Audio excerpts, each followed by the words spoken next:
Hi, I'm Nick Houston here for Gotham Sound and Communications. I said my name right this time, thank you, Joe. And I'm here with Scott Boland from Reading Audio.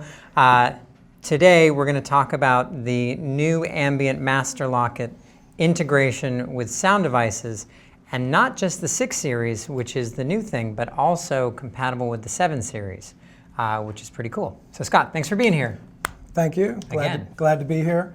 I think probably the first thing we should talk about is what you need to make all the system work. First thing is a Master Lockit, the wonderful newest tool in the Ambient Lockit network. The Master Lockit is the only device that can do this. So you can't do it with the Tiny Lockit, and you can't do it with a ACL-204. That's a key that you know. This has a web server on it, so there's not an app. But to connect to this, to control these features, it's just a web integration. So you have a dongle on there, you select the Master Lockit as a Wi-Fi device. Okay, so we're using an iPad in this case. Using an iPad, and the good thing about using it as a web interface, so it's browser-based, so you're not tied to an app. So you can use it on iOS, you can use it on Android, you can use it on a laptop computer, so sometimes that might be a better choice, a stronger Wi-Fi antenna, things like that. So you're not tied to that, and you literally log directly on to the server of the Master Lockit. And there's a couple cables involved. If you have a 788, you need the MLC CL cable, which has the C-Link. And then a 6 series, you need this particular MLC HID. You can't use just any typical cable like this because there is a circuit in here. The HID circuit is built in. So if you have an ACN USB cable, will not work. And the cool thing that they've done, they have identified the cables with this blue boot, which means that it plugs into the ACN slot of the Master Lockit. So there's 2 time code LEMOs on there. Here, let's see if we can get a shot of this. Yeah, both the LEMOs carry timecode in and out. But the top one, the one that's designated ACN, is the one you need to plug these particular cables into. Got it. And I noticed you told me earlier that there's only 1 cable necessary for the 788. 788, the actual timecode goes through the CL, the C-Link on there, but on a 6 series, you need a LEMO to LEMO cable, like a TCIO would be the model cable by Ambient. So 788 side, besides connecting on the iPad to this, is there any setup required on the 788, or you just plug it in and go?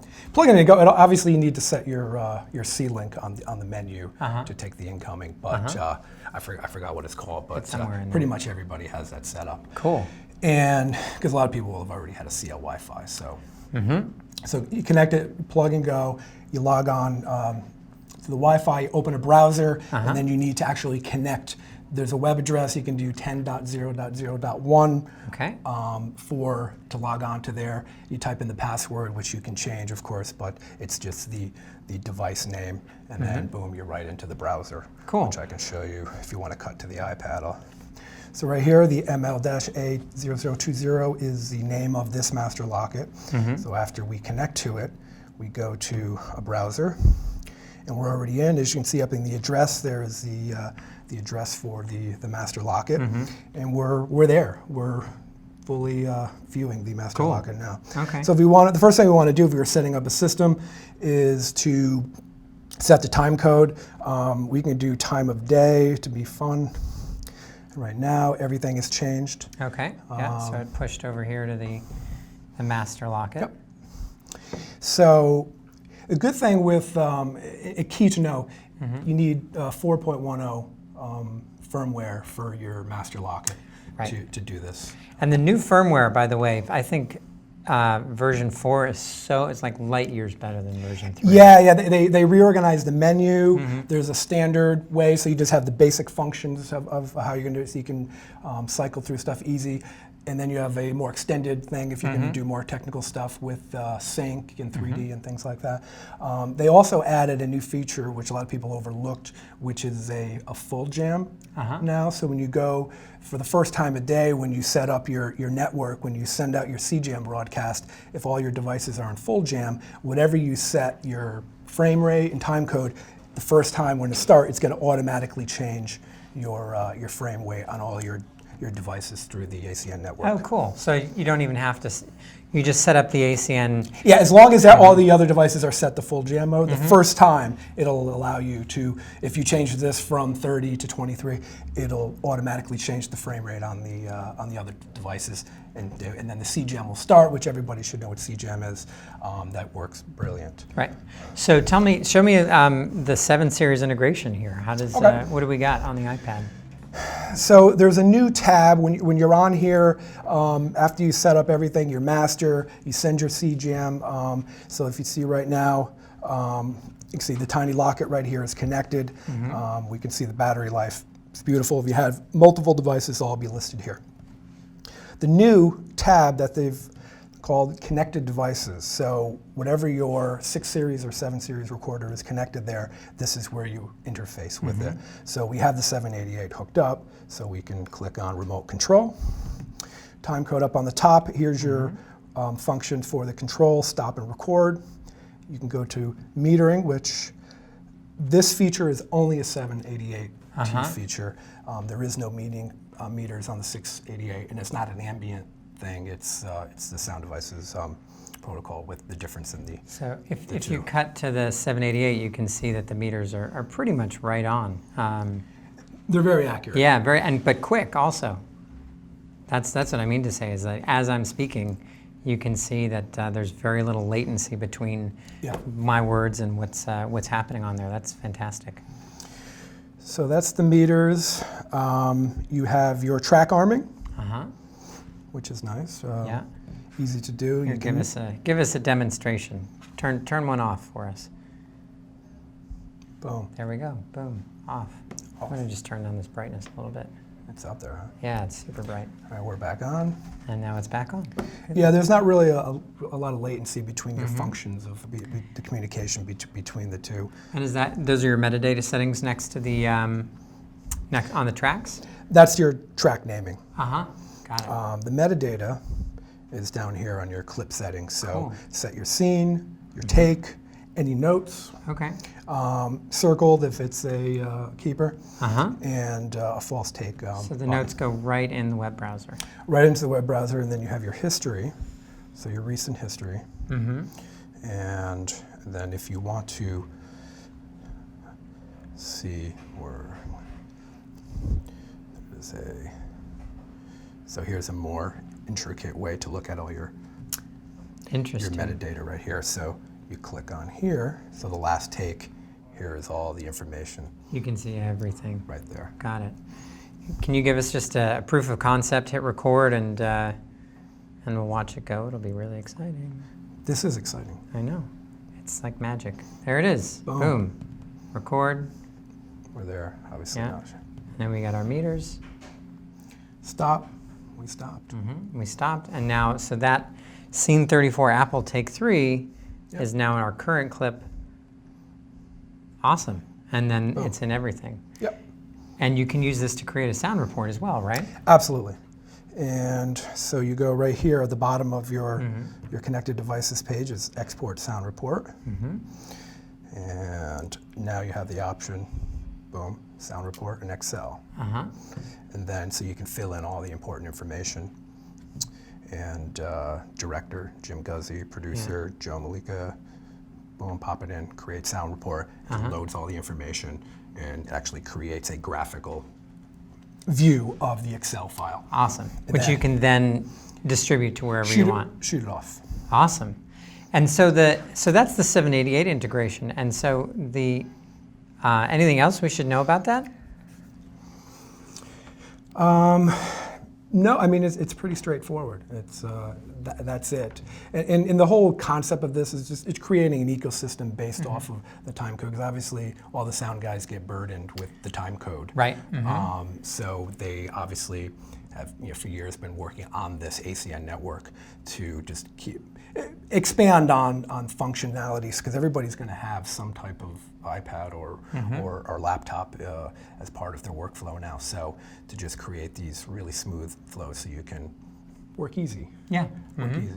And the thing, the Master Lockit, which can't get overlooked, obviously we're talking about the 6 series and 788 integration, but the Master Lockit is a whole tool for the metadata, for the DIT stuff and the script with the Lockit network and the Lockit script app, which is a whole nother dimension, a whole nother dimension. We'll have to have you back for this is that. a very expensive tool for that. But for sound guys, from when the Master Lockit came out till now, it's really it's a sound guy tool now as well, not just a metadata camera tool. Right, because it does have this port on it, right?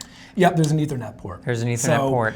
So right now, you know, ARI and RED connectivity for that, for the metadata capture, which gets stored on here, and you can upload that. One thing that's interesting that I noticed, there's 2 DC in ports. It's a loop through. So it's a mini distribution system. Interesting. Cool. And you could, you know, if you wanted to power everything over here, you could do that. Yeah, it's just to minimize the amount of cabling, so you don't have a bunch of gaps. Spaghetti. Cool. Yeah. And another thing about the Master Lockit that people need to know, it does come with the external antenna. It does not have an internal antenna. A Tiny Lockit and an ACL-204 have internal antennas, and you can choose between the two. That is external. It needs its own antenna. Yeah. Yep. And if you were to, you know, if you were trying to get better range out of this, for instance, you know, could you use like a separate antenna? Could you use a, you know? Don't know. It's a good question. We should do some experiments with that. Yeah, I mean, the way that the system works with the CJAM is that it's not relying on the constant connection over the wireless. So if your Lockits are tuned to each other, which you can do with an ACC501, that will make your CJAM, of course, work less hard.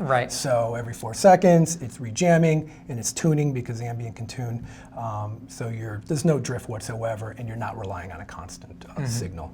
And the connection between the device and that Wi-Fi server is really robust. Cool. So let's get into the 6 series integration, because that was really fast and pretty simple. But let's see what the 6 series does. 6 series requires one extra thing. Okay. So I can just unplug this. Unplug it. Okay. So you need to, as we mentioned, you need to plug in the TC socket a LEMO to LEMO into the 6 series. So just plug that in there. And then you also need the MLC HID cable, okay, which is the blue booted ACN. Okay. And it goes to a USB-A. Obviously, the connector on here is a USB-B. So you can either do a cable with a jumper, or as seen on Amazon, they have the little A to B thing, so you can shorten up your load here with that. So again, it does require you to plug the TC into there with this cable at the same time. Cool. So now automatically on my connected devices page on the iPad here, it immediately jumped to the 688. See how easy that is. I didn't even have to touch it. It automatically recognized it. It's glowing green, which means green means go. So we go back to the remote control, and as you may recall from before, you do not have track metering on here. But you still, of course, have your track setting, ID, all that stuff. Your track names and all that. Yeah, so really the only difference between the functionality is that extra cable to connect and the lack of metering. And everything else is instantaneous, just the same way. Do you think the metering is something that will come, or that's locked out that's on the 688? That's a sound devices thing, and they don't tell me anything. Got it. Okay, let's get them on the phone. Call him. Okay. Get Ed, where are you? Yeah, exactly. Cool, okay.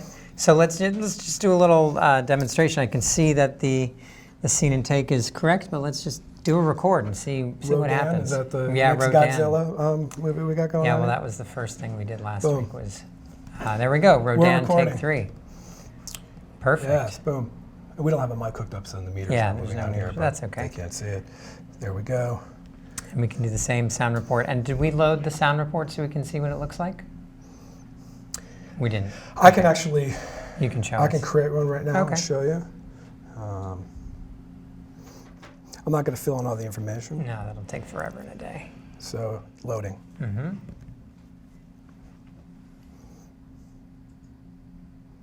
And so if you had, let me ask you this. If you had 2 688s, or a 688 and a 788, Could you connect, like you'd obviously need a Master Lockit for both, right?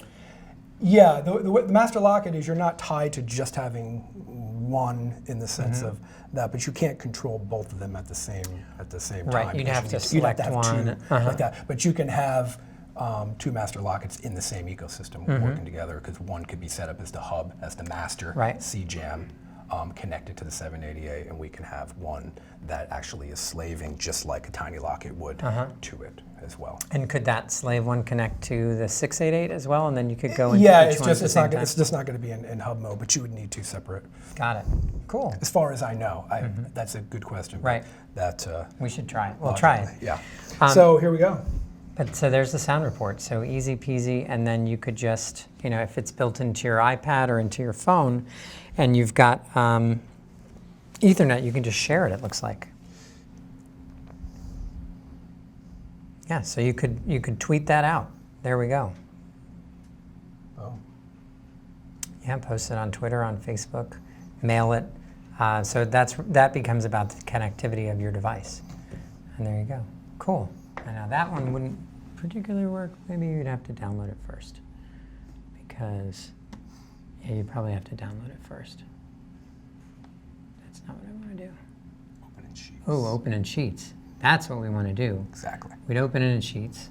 I don't know if we're connected to the internet just yet, but we don't have an account. Yeah. So that'll do it. But then we could open it in Sheets, have a backup copy of it online, and just share that with the assistant editors and have all that information. It's beautiful. Cool. All right. Well, that was shockingly easy. Yeah, it's robust. There's no connectivity issues and buggy stuff. It's working great for everybody who's using it. So that's always nice. So because we get the calls when it's not working. Right. Exactly. And so there's the Tiny Lockit in terms of the ACN family, right? Yep. There's the Tiny Lockit, and then there's the ACN-204. ACL-204. ACL-204, sorry. Besides the size, the difference obviously that has the sync capability for the And then Jet there's the Master Lockit. and Master Lockit. Those are the three main devices, and then the Lockit Slate, which has a Tiny Lockit built into it. So all the features of the Tiny Lockit plus the slating related stuff is in that. So full communication, ACN, everything, and on the actual ACN radar, when you clap, it smacks the clap time on there for you as well. Oh, which cool. Is nice, yeah. Oh, so that would show up in the sound report. Yep. As well. And so we talked a little bit, and we won't get too deep into this because we don't have any demonstrational stuff, but so you could have two Master Lockits on set, one for a camera, let's say gathering metadata information and all that stuff for Scripty, and then one at your 6 series, and have all of that. And there's that, what did you call that app? The Lockit Script. The Lockit Script. Lockit Script is going to be for the collection, the data collection for the cameras. And then the Lockit Script app, which is an iOS-based app for that. Awesome. Yeah. Cool. And so that the idea behind that is getting all of your data entry done on set, so you can just go straight into post and you can just go. And there's a service for all of that to collect that for you. So Lockit Network has its own website. I encourage people to go to the Lockit Network website to read all about that. But for a soundy tool, this alone, now with this integration, it's almost a must-have if you're in the ambient environment. Cool. Scott, anything else you think we should know? That's a good question. There's a lot. We can be here. We could be here all day. Yeah, exactly. But for the basis of the new firmware, the Master Lockit integration, it's working, it's running. Master Lockits are readily available, and it's rolling. Cool. Yeah. Awesome. All right. Joe, anything on the web? RF beam, I think, would work as an external antenna, Matt Sonnenfeld says. I completely agree with you, Matt. And Matt Sonnenfeld, I know, actually has this system. Yes. So Matt, do you have a comment as to, oh, great. Let's see, Matt, if you have any comments as to how you like using it, that'd be great. Corey Allen asked, do Ethernet ports function as wired access point? I know that they can be used for a camera, but if you were to plug a laptop into into here? Not that I'm aware No. of, no. Okay, so you can't access the hub functions But from that. No, that's not on any of the protocol listing that I've read. But the great thing with Ambient is that they're always listening. So if something is, even the whole with the menu, all these new features that they had, it's from listening to customers. So they're really active about that. So any of these questions, if I can't answer them now, Klaus is the resident Master Lockit genius at Ambient, and we can forward this stuff over to him, and we can get it right to them. Cool. I do want to show off the new menu structure because I think it's such a big deal. I do want to not block the camera angle, but here we go. So to get into the menu, you push and hold, and this is the thing that I thought was the most genius, or I was most excited about. Well, no, the arrow button. To go back. To go back. Yeah, you don't always have to settle on entering to get back. Yeah. Or waiting. So the arrow button, and then everything is just, everything is just, you set it, and it goes back. And if you get into a menu that you don't want to be in, just use the arrow button. Yeah, to go which back. is so simple, but they really did a great job of integrating of changing the navigation on that. Yeah, and again, if you go to the system, you can change to go to menu. Okay. So right now we're on standard mode, but to access the more sophisticated features, which obviously on a 204 is going to be most applicable to get those features. So they're just not there in your way, in your workflow while you're using this on a daily basis, which is nice. Yeah, and here's a whole nested menu for the ACN network, right? So are you the master slave? Yep. All that stuff. So we're there. Time code, right? What's your output? Yeah, perfect. Beautiful. Easy. All right. And this is 4.10 is what we're running now. And the thing also to know now is that they've combined the firmware additions. When they first came out with the Master Lockit, they were using a different firmware name for it, for the other part of besides the time code. But now they've aligned them. So 4.10, even though it's a different firmware upload, they're now just synchronous for the name. So so 4 will work with 4 across the board. So cool. All right. Well, Scott, thank you so much. Thanks for coming in. Always a pleasure. And hanging out. And so next week, on Tuesday, September 6th, we're going to be talking about bag power. So, BDS systems, the new high-Q batteries, smart batteries, lithium-ion batteries, all that fun stuff. As always, you can follow us on Facebook and Twitter. You can watch this video and more on Vimeo and YouTube. And if you have any ideas, please email us at gothamsound.com. We'd love to know what you want to know so we can tell you about it. Thanks so much. I do have something to add. Oh, wait, one more thing. Is that I'm going to be back here for Rycote in October. Oh, there you go. Doing cyclone windshields. So we have the small and the medium, and then the variations of the small, which that's going to be really exciting to show you how that's all come together. And bring the new Ambient boom pole too, just so we can see it. You have one here. You guys bought them. All right, good. Never mind. Don't bring it. Thanks so much for watching.